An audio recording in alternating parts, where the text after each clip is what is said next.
all those things that we all dealt with too, like give us the words to say and how can encourage you, not only not in personal sin, but encouraging you.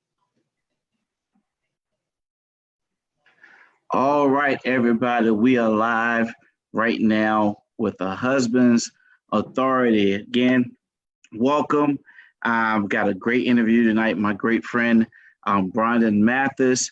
We are going to have a great time tonight. So, guys, you know what to do. We just started. I want to give everybody time to come in. So, if you take time as you come in, just share the video on your page and then let us know where you're watching from. I'm going to do the same thing right now.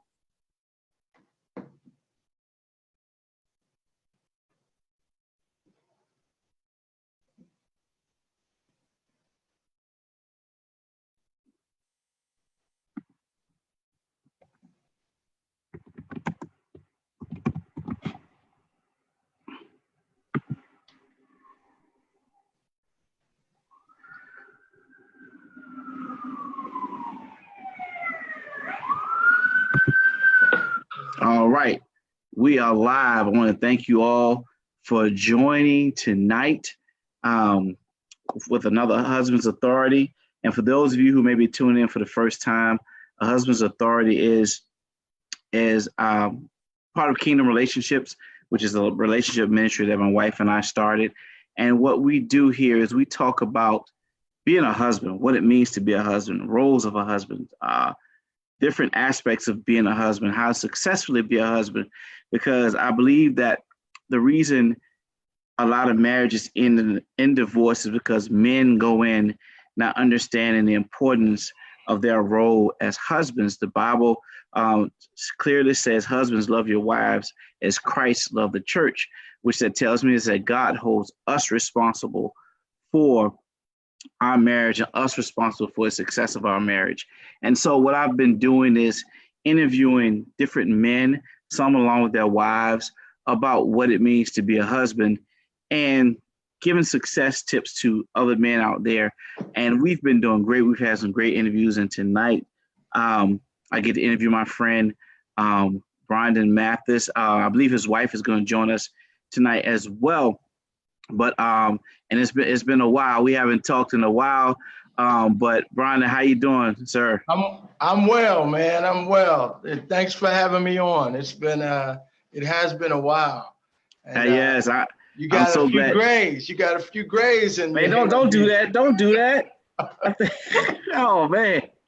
Oh, I know. I try to dye, but my wife likes the gray, so I keep it because she like it. But yeah, it's been a while. It probably was back in early 2000s last time we saw each other. Hey, how you doing? How are you? That's my wife, Noe.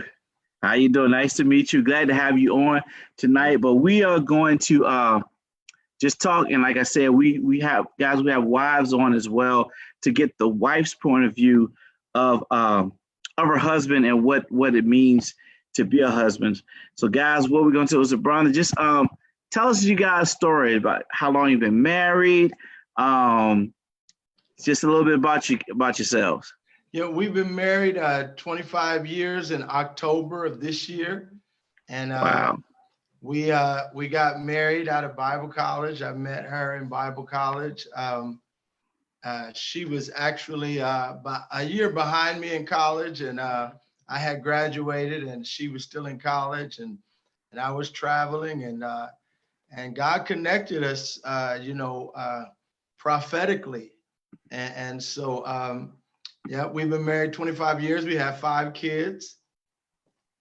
Yeah, 22, 20, 18, 16, and 13. Okay. Boys, girls, all boys, all girls? Oh, no. 3 girls, 2 boys. 3 girls, 2 boys. Okay. Yeah. Okay. That's I always mess with my friends. I talked to some friends this weekend. One just had his first grandchild. I said, man, you got a grandchild, and I'm just starting with, I got a 4-year-old. Yeah. Do you? Yeah. I got a 4-year-old. I'll just starting. Whoa, basically. That's awesome, man. That keeps you young. Does it? He definitely keeps me young, and I love it. That's my little man. So let me ask you, were your parents married? Sure were.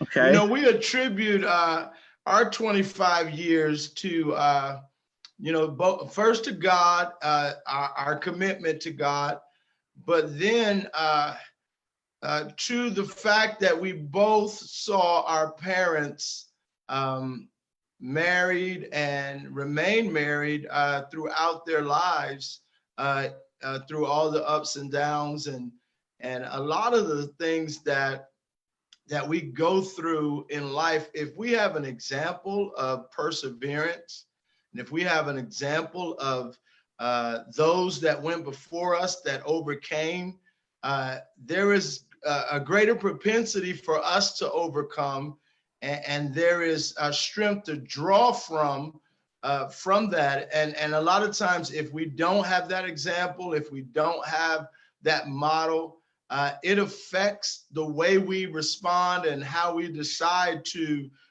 respond to the troubles and trials of life. And I have friends that, that went through a lot in their marriages, and some made it and some didn't. And I was asking the Lord about that. And one of the things he told me is that check the heritage of those that made it and didn't make it, that and all the ones that are still married had parents that were married throughout their lives, and all the ones that weren't didn't. And I don't believe in coincidences. So I think there's something to that about our parents giving us an example. Her parents are still alive. Mine are passed on. But her parents, how long have they been married? 50 years. Wow, 50 years. Yeah. Jesus. That's good. And yeah. But I believe that, we were fortunate to reflect the image, we reflect all the images that we see. And that was one thing that we were able to take away, that persevere, you get through it, any challenge, you handle it, you get through it, together, everybody together. So that definitely was beneficial, but that doesn't mean we didn't have any challenges. Right. And it doesn't mean if you have challenges and you haven't seen it in your family that you can't persevere through those challenges. You just have to have another picture or model or example of someone that you're connected to, that you can actually come under their even victories that they've had. And so oftentimes our immediate family or our immediate parents might not have shown us an example, but we can find that in spiritual parents. We can find that in mentors that are able to release and reveal the strength and fortitude and grace that comes from being connected and submitted. That's good. It's good that you said that, because I'm one of those. I grew up in a single parent household, just my mom. Mm-hmm. And my mom raised me and 4 other brothers and sisters, but all of my marriage examples came from mentors. Exactly. And I attribute my success in my marriage, and there are challenges. It's not all good. I mean, not all hunky-dory, but because you have challenges. But I attribute my success to mentors, because I didn't have a father and my mother wasn't married to say, okay, this is how you're supposed to do it. But I had mentors to say, this is how you do it. They modeled it in front of me. And then whenever I need to ask questions, when I was trying to prepare for marriage and things like that, I could go to them and ask questions. But they poured into me what it meant to be a husband, and what it meant to have a great marriage, what you should do, what you shouldn't do. And then even in mistakes that they made, they taught me through those mistakes, where they said, son or Nate, I did this, and you should never do that. And this is how I came back from it. This is how it affected my marriage. So I like how you said that, because I can attribute and I can testify to that fact that I didn't have mother and father as a marriage example, but I had mentors. Yeah. as a marriage example that helped me, and it's still helping me Yeah. to be the husband that I am today. You know, it's so difficult sometimes in society, the society that we live in, to actually willingly submit ourselves to authority, Hmm. people that can mentor us and people that can lead us. And without that, we're like sheep without a shepherd, you know, and that's a lot of, you know, what we see happening in the generations that are going forth without this mentality to submit to authority and submit to mentors, submit to Right. those that have gone before us and learn from them. Yeah, and that's good. Also, I wanted to say too, my wife, my wife had her parents are still married. They've been married. I got it wrong last time. They've been married 30. She's 39 years. Okay. They've been married 39, 40 years, but she set an expectation in our marriage that this is what she's used to seeing. This is what she's not used to, and this is Yeah. what her parents did. So this is what is like. She said to me something. She would say something like, "I never saw my father do that," and so Mm. that set an example. That set a standard of that. This is what she expected in our marriage. So I had to learn. I also learned some from my wife because So of you were willing to learn. yes, I was willing to learn from her because of how she grew up and her family dynamic, having both parents in the home, both parents still married, and what she will and will not tolerate or what she does expect in our marriage. So that helped me too, because I had to go, first I had to go to God, then I went to mentors, and then through trial and error, I learned how to be a husband, and also how to be the husband that my wife needed. Yeah. Yeah. So that was good. That's how I learned. So what does being a husband mean to you? Well, the actual term husband is a combination of two words. It means to husband or house band. It means to hold the house together, and it actually also entails being a covering, being a protector, being a visionary, being a guide, and you know, connecting and continuing the connection to go throughout the home, go throughout the family. And so to me, that is the vital aspect of a man. His responsibility in his family is to portray the strength of being a protector, a provider, someone that holds the family together, holds the marriage together, leads by example, not by, you know, do what I say, not what I do. And you know, I had to learn that really as I grew in my marriage and grew in my relationship with my wife, because society's image of being a husband is being the head, Mm-hmm. but not actually understanding what that actually means to be the head. And so Right. society's understanding of being a husband or being the head is I'm in charge. Mm-hmm. but the biblical understanding in being the head, it actually means to lead by example. And whatever you actually want your wife and your family to do or be, you have to do and be that before them. You know, and so if I want my wife to submit to me, I have to be the first one to submit. I have Right. to I have to submit first to God and His lead, and then I have to submit to my wife's needs. Mm-hmm.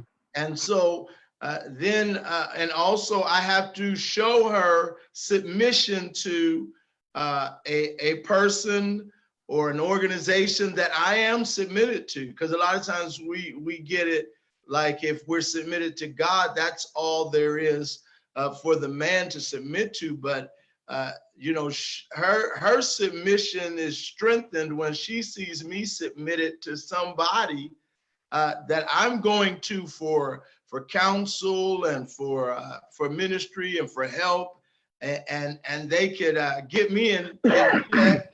They could get me in check when I get out of line, and someone she can look to and say, you know, have you talked to so and so lately? You know, and so anyway, Can I add something? Mm-hmm. Go ahead. Well, the one thing you talked about society, and I believe the messages that are seen in, you know, in shows and like sitcoms and movies are women that are stronger, you know, than the men, and the men are really not they're you know, they're just there, you know, they Mm-hmm. really don't have the wisdom, or you know, and it's the woman that's doing it. And I think that's well, it is a disservice, because women aren't rightly submitted in the home. The men aren't required to do the part that they're required by God to do, because you know, women, we will, you know, we'll do it, we'll get it done, you know. But Right. if the man hasn't seen and doesn't understand his position, then the woman tries to be the husband and the wife, or tries to be, you know, the one in charge, then you know, things are out of order, and it's not the godly biblical perspective of marriage in the home. And the man, you know, like Brondon shared, he, you know, none of us, I'm sure you experienced this, nobody, you got ideas of what to do and how to start, but you got to walk it out, you know, Yeah. your specific instances and peculiar situations and circumstances, and you learn as you go. It's literally on the job Yeah. Yes, it training, is. you know. And so it really, you don't know what you don't know until you're in a situation where you've now got to learn or practice and be an aspect of manhood that you know, necessarily hadn't been before, or possibly haven't seen before. And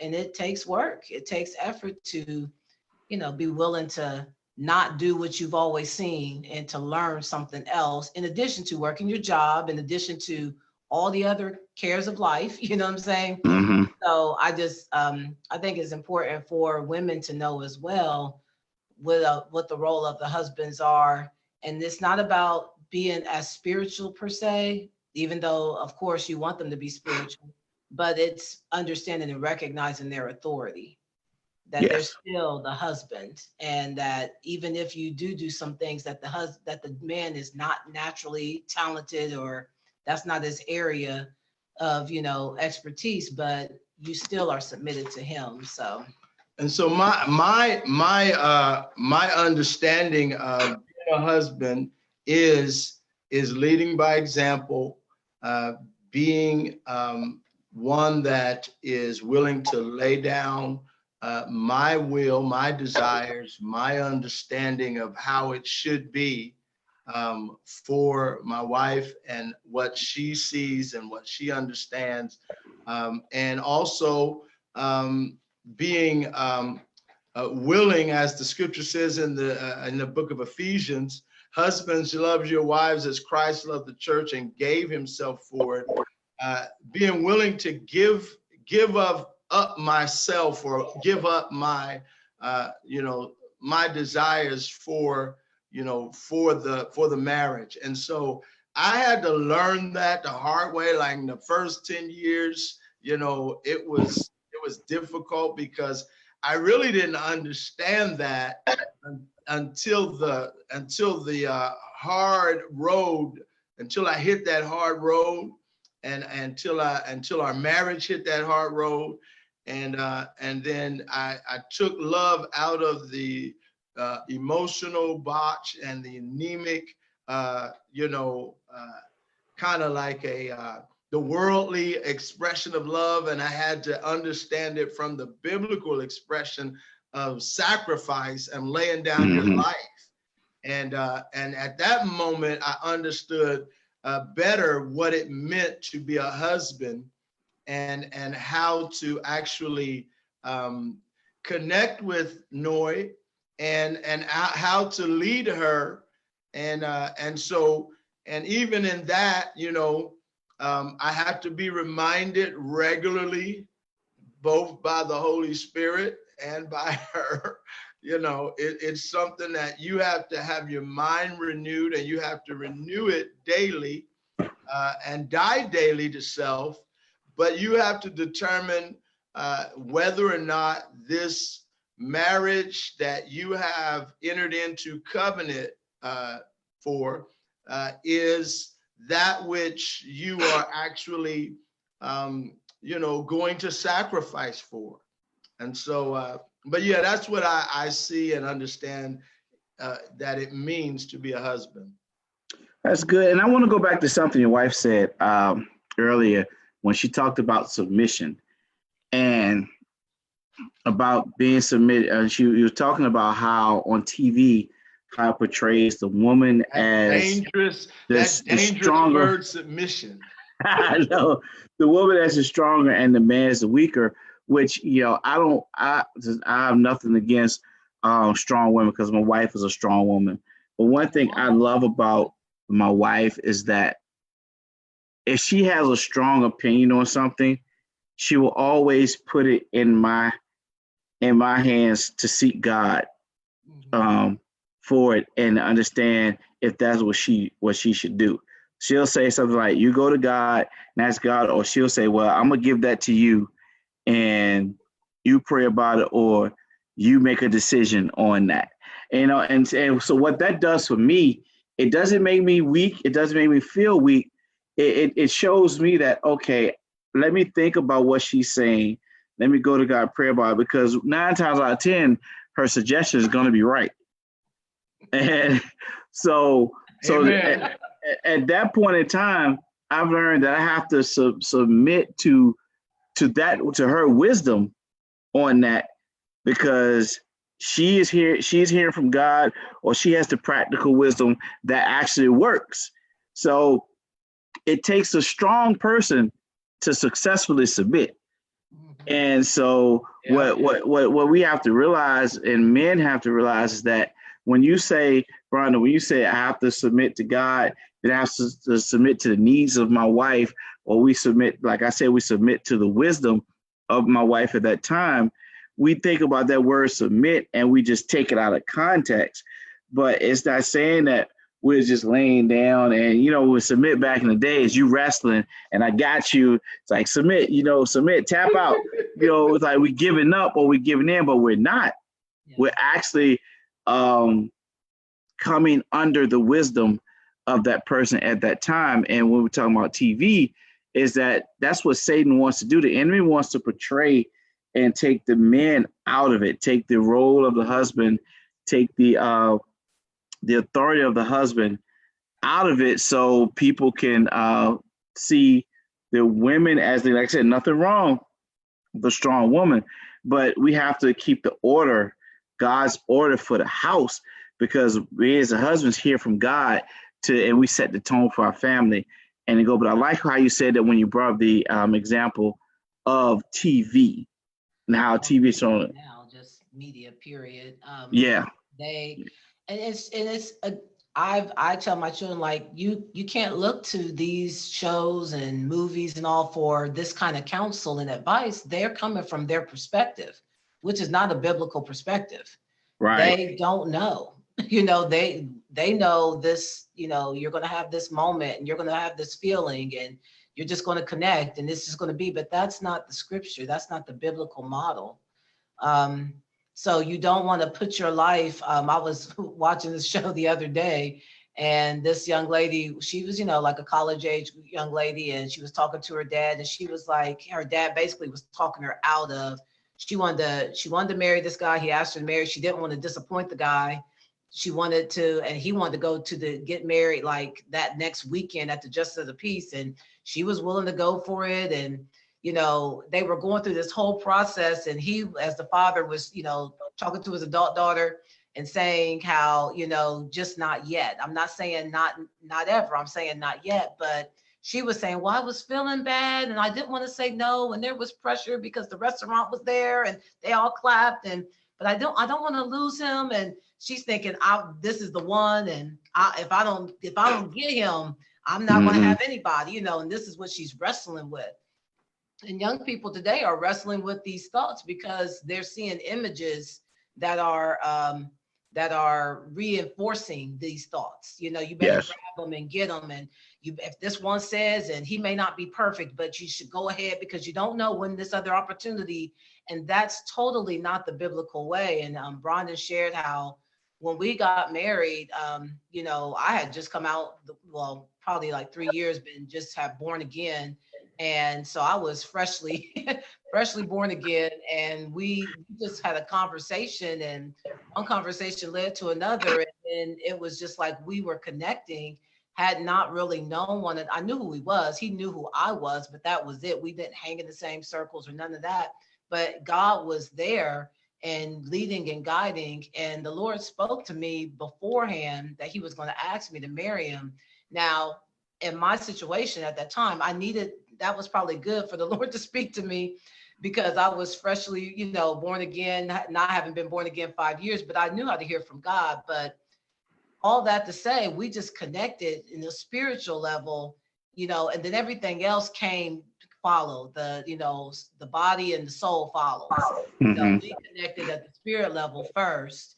And, we are three-dimensional, but all that to say that I had enough of that other experience. I had enough of that other life, you know what I'm saying? Which involved the whole emotion and living by your emotions, and living for a good time and all that stuff. So I didn't want any of that, I wasn't looking for anybody that didn't know where they were going, know what they were doing. He had a vision, he was doing it. And that is vital. Like I tell my daughters, if the man don't have a vision, no. You don't know where he's going. Where are you going to take you? And furthermore, coming from being with, your dad in the home and stuff, you're going to have problems if the man doesn't know where you're going, because you're used to your dad knowing this is where we're going. This is what we're doing. I don't have all the answers, but this is the direction. I know this, and it's going to be difficult to follow a man that doesn't know yet where he's going. So, right.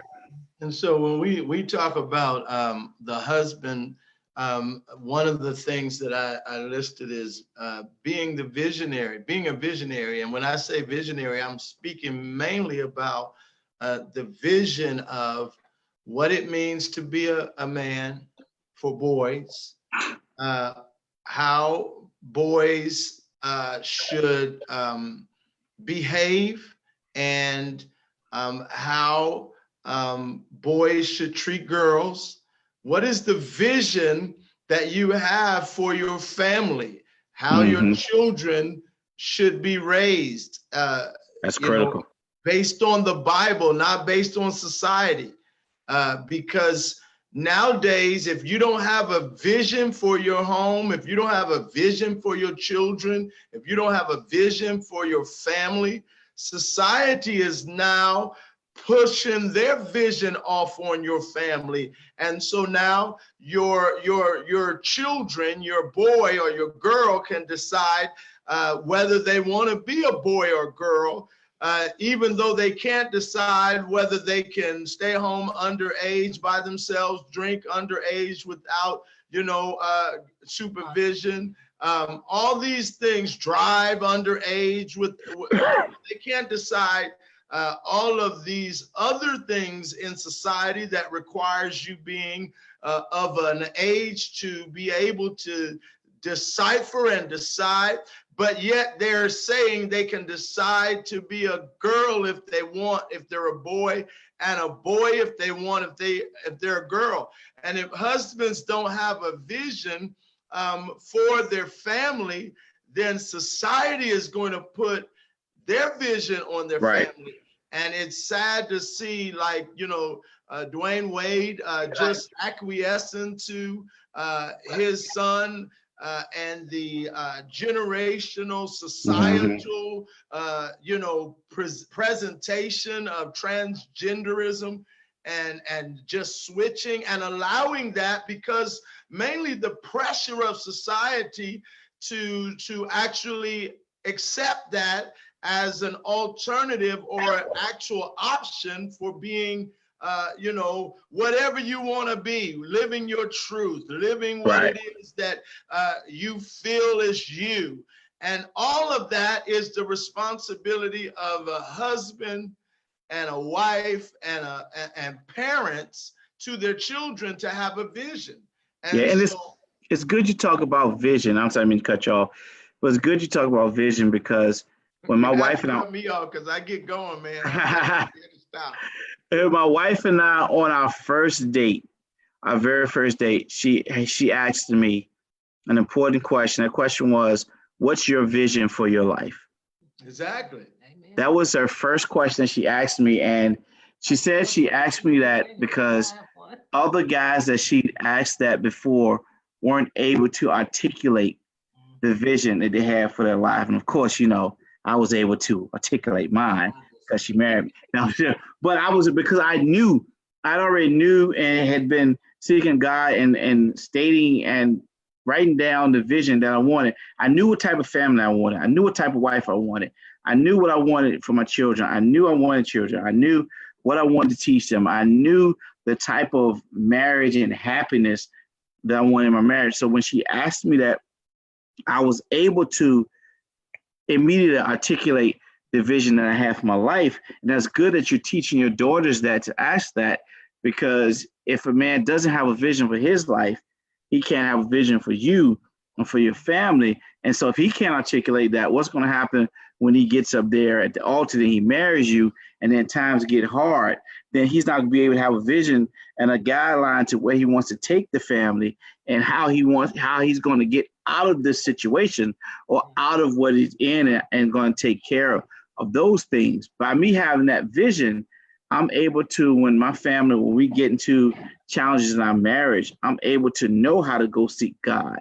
I'm able to sit back and know how to figure out, talk to my wife and decipher what we're going to do, what route we're going to take, and what decisions we're going to make. So that's good. And every man, husband, whether you don't a husband now, you don't have a vision, whether you want to be a husband, you don't have a vision for your life, get a vision for your life and for your family. And let me reiterate, because like I said, now men have vision for their lives, but they don't have a vision for their family and their home and so on and so forth. And nowadays, you got to have a vision for your life, and you got to have a vision for what you want your children to be, Yes. what you want them to, how you want to raise your family, how you want to raise your children in your home. If you don't, society will actually place on them their vision. Well, it's Yes. just by default though. Like where there is no vision, people cast off discipline. That's the scripture. And where there's no vision of this is what we're doing, this is how we're going to get there. Yes, there is the pervasion of certain messages and things, and they're definitely, but it's all there for the taking. And if we don't have something to fill that void, something else, there's plenty out there to fill it. And I like what you talked about, if you're already married and you didn't have a vision, but there's still an opportunity. In Christ, you can repent of that, even though you didn't know, and start going on that path to know what's God's vision for me and my family, or what's God's vision for me. And I believe that's important too, even in our day. Just not being, it's a discipline, and it's a journey that we're just continually learning and growing in our relationship with God. But what does God have when He created us? What did He have in mind? Right. We could be working and going after something, and if we have that drive, if we're an A-type personality and we're just driven, and we can be driving into the ground, but we're gonna go, Yeah. and you get there, and now your family's all broken up, and this or that negative thing has happened, but you got the goal, you got to and it really doesn't bring you joy. There's no satisfaction. It doesn't bring you pleasure. You're not helping and bringing other people pleasure. You're not serving. At the end of the day, it ended up just being something we chose to go after versus seeking God. And God has his way of helping us with, sometimes he'll throw a monkey wrench in the plan to see if we're going to respond and seek him, because he's like, you're going the wrong way, come back, turn around, So thank God for his mercy and grace, which is, always there, following us all the days of our lives, because we're all learning as we go. And, thank God for you having this opportunity to be able to share with young men, and wise men and women, that everything is not, picture perfect, but right. in these situations and circumstances, and you're able to share, some of your experience, so that, like you're saying, with the mentors that mentor you, that somebody doesn't have to go through some of those same experiences. Right. And that's the whole reason to do this, to get wisdom like this and to help someone who needs to know and needs to go to the next level, who may not have a mentor, who may want to get married and need some advice before they get married, or who may be married and going through that hard place in their marriage. They may come on and get some information or get a piece of advice that helps them through that, because that's what helped me, just little tidbits of things. A lot of times when my pastor was teaching in church and he said things about marriage, I was writing it down. I got notebooks of stuff that I was writing down that I go back to. And so those things help. But this is good. So let me ask, I was a two-part question, one for both of you guys. So Brondon, what's the best part of being a husband?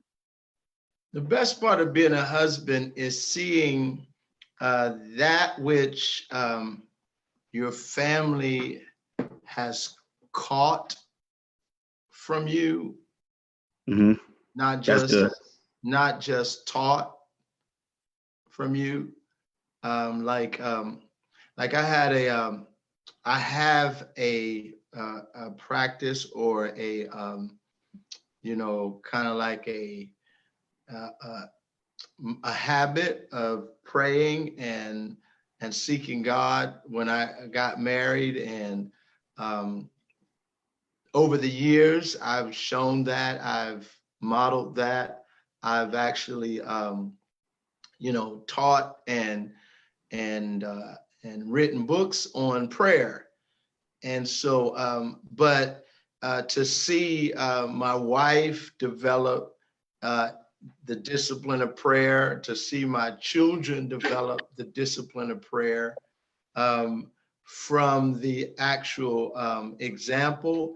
And then the other things that come from as you are modeling that which you are receiving from God and others in the home, and seeing those things caught beyond what you've taught.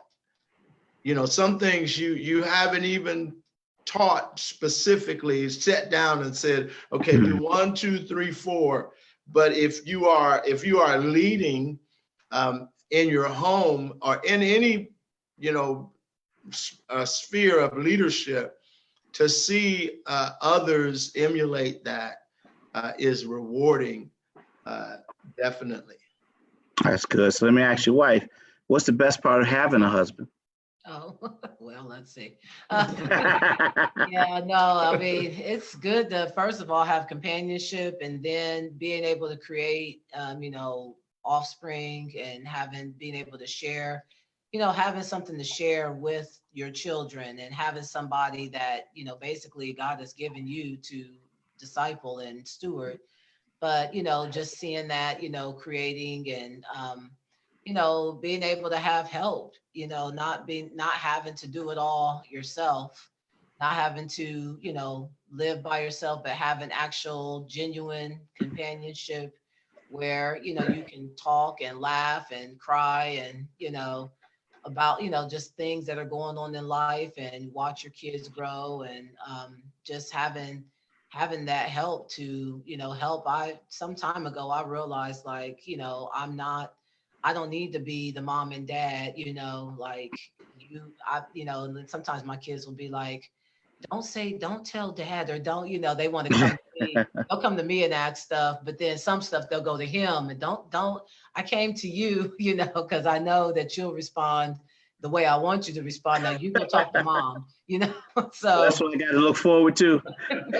yeah, that's what you gotta look forward to. But they, the kids learn. I mean, they reflect the images that they see, and they learn real quick without even like, like he's saying, you don't have to say this or that or the other. There's another story I could tell you about, but having somebody to share all this with, is, and on this journey is fulfilling to me, that I'm not trying to do it alone. And and I admire the women that are going on and doing it. And I am guys, it's a challenge. And I mean, it's always a challenge no matter what generation. It's a Right. challenge because you're taking on the role of two people, and you need God and his intervention to help and send people along to mentor and come alongside. And I mean, it's double, you're having to go and do the work, and then you're not done when you get home. You're still working, Right.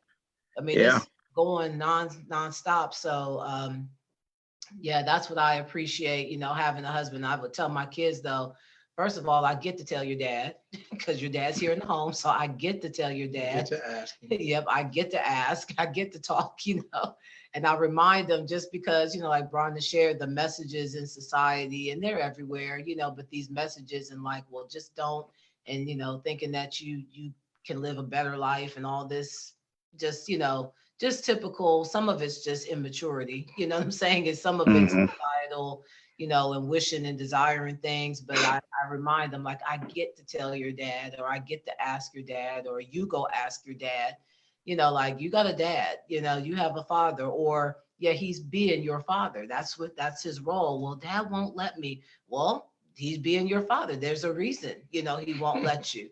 So I remind them of that because, it's a challenge, and these are individual people, and they actually belong to God. They don't really belong to us. So we are stewarding them and discipling them to one day hand them off to him. And I remind them, like, don't, just like, let's keep the focus of where it is right now. This is your situation, this is your life, and this is it. You don't have another Hmm. life. This is the life you got right now. So yeah, we have those things. But the one little story I was going to share, one of the things that really helped me to, you talked about submission, and I haven't always been as submissive. It was a growing process. Trust me. Yeah, I was not submissive, but I was submissive in some areas, but in a lot of areas I wasn't. I was still growing and developing. But when our oldest daughter, she was doing the things I was doing and talking to her dad the way I talked to him. I was, like, okay, back up. You can't, like, you can't talk like that. Like, I shouldn't be talking like that, but you definitely can't talk like that. And it was really, I mean, I realized, okay, she's only reflecting what she sees, Hmm. that she's seeing, and what she's hearing. She's doing the same thing. And I realized that, okay, I can't pick and choose. I need to really hone in on this, because I don't want her, I don't want anything. I don't want her being in a bad relationship with her father, because this is my husband, but he's your dad, Yeah. and you're going to need him. And so I don't want there to be a bad situation with them. But I also was thinking, and when you do get married, like, one day I want you, so I'm thinking about just, I'm fast forwarding 10 years. I'm like, oh, we got to deal with this. But it started with dealing with me. I Gotcha. had to deal with me first and portray another image for her to be able to reflect. And so, thank God that, we got through that season of life. But it's very important that we are doing what we say, Mhm. not just, we're actually doing it also, not just saying it. And you know, it's so like children, we don't have to say anything. They will just reflect, you know, as you see Yes. your child grow, they'll be doing traits and stuff, and you'll see that's just like, you know, my wife, or she'll be like, that's just like your dad, you know, Hmm. Yeah. the same way, and nobody told them anything, you know, they just Right. instinctively do it. And so we have a task, and you know, we have a task ahead of us, but it's not a bad thing. It helps us grow and mature and develop ultimately who God created us to be. Yes. I like that. When you were talking about Brondon, you were talking about how you see your kids catching what you taught them. My son, I watch my son do that, and it's just like it just hits me right here, and I'm just like, man, he's listening. So I always tell him how great he is, and that he can do anything. And we were at the park, and he was riding his scooter, and some big kids was riding that scooter down a hill real fast. He was like, "Daddy, I want to do it. I can do it. I can do it." And part of me wanted to say, "No, son, you know, you're going to go too fast." And I say, "No," because I always tell him he can do anything. And then one tell what he can't do. So I said, "Okay, let's try it." So he said, "Dad, take your phone out." So he wanted me to do a video. So, so I took my phone out and I went down to the bottom of the hill. He said, "I got it, Dad." I just went down to the bottom of the hill. And when he was coming down the hill, I could hear him saying, "I can do it. I can do it. I can do it. I can do it." He was like, "I can do it. I can do it." He got, "I did it, Daddy. I'm doing it." And he shot past me real fast, and he stopped. He when he stopped, he lost his balance. He didn't fall hard, but he fell like he caught himself. Then he wanted to do it again. So every hill he wanted to go, but to hear him coming down that hill, not even saying it to me, but saying it to himself, "I can do it. I can do it. That's I can powerful. do it." That let me see that he's confident that what I'm teaching him is working, and it just made me feel good because he's telling himself what he can do. He's not telling himself, "I can't do it." No matter how steep the hill was, the hill was a little steep. And he came down there fast, and the bigger kids were doing it. And I didn't want to tell him, "You can't do it," but to hear him saying to himself, "I can do it. I can do it." It made me feel good as a dad that he's learning, he's catching what I'm saying, and that's helping him, because now I see that it's spewing over into other parts of his life as well when he's doing stuff. So, how important are a husband's words to his wife? Well, the scripture in Ephesians, it says, husbands, love your wives as Christ loved the church and gave himself for it, that he might sanctify by the washing of water by the word. And so just like Christ washes his church, his bride, through the word of God, our words will either make or break our wives. Yes. They will either wash away the past inhibitions, the past generational cycles and things that we all come into a relationship with past generational stuff that are either cycles, iniquities, curses. And one of the responsibilities of the husband, according to Ephesians 5, is to wash, sanctify, and deliver her from those things. So she becomes, a Mathis, my last name. And she takes on that which is,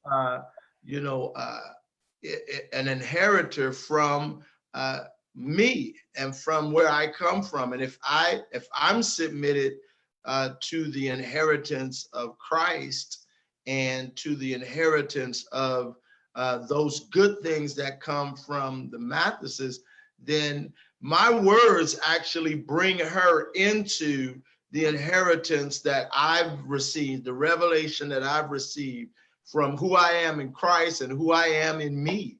Mm-hmm. And so it's important. I think we don't actually, understand how important it is to speak positive God-inspired, illuminated words to our wives or to one another. And so we decided early on not to say certain things to one another, Mhm.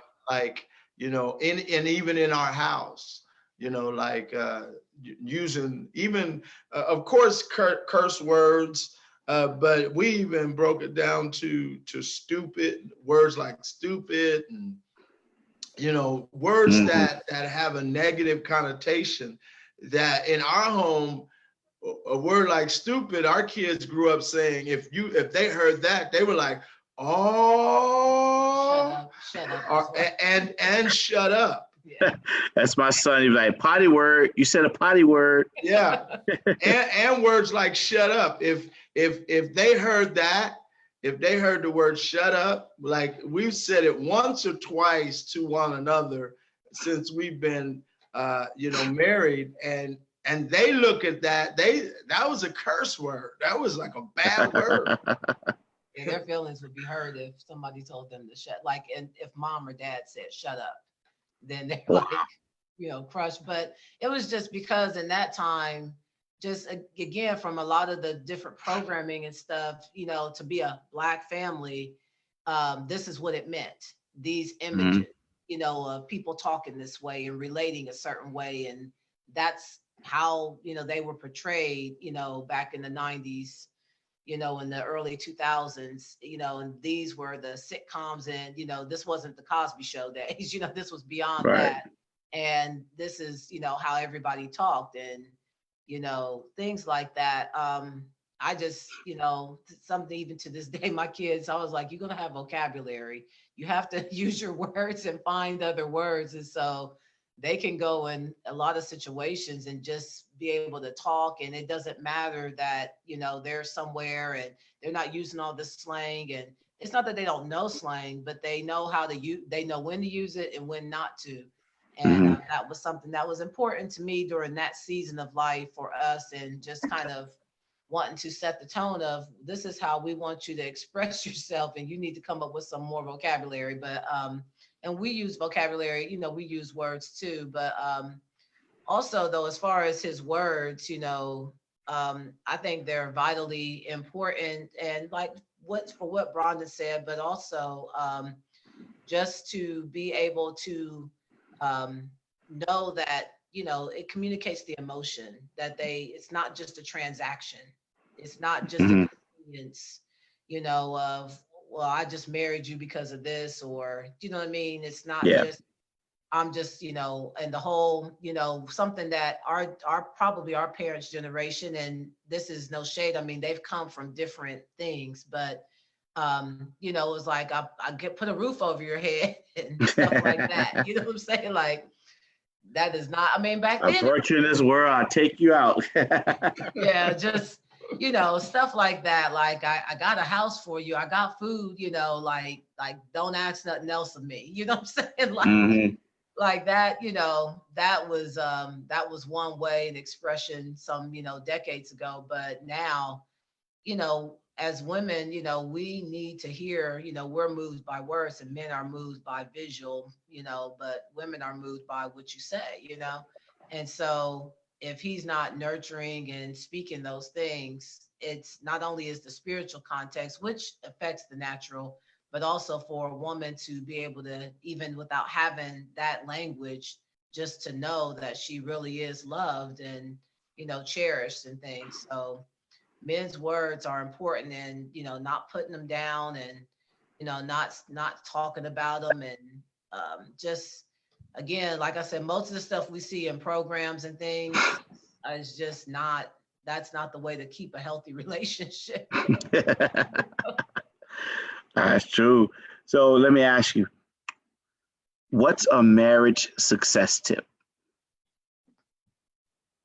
Well, I think the main marriage success tip that I have lived by, or that I am energized by as a Christian marriage, that we are both disciples of Christ, and we are being made into his image.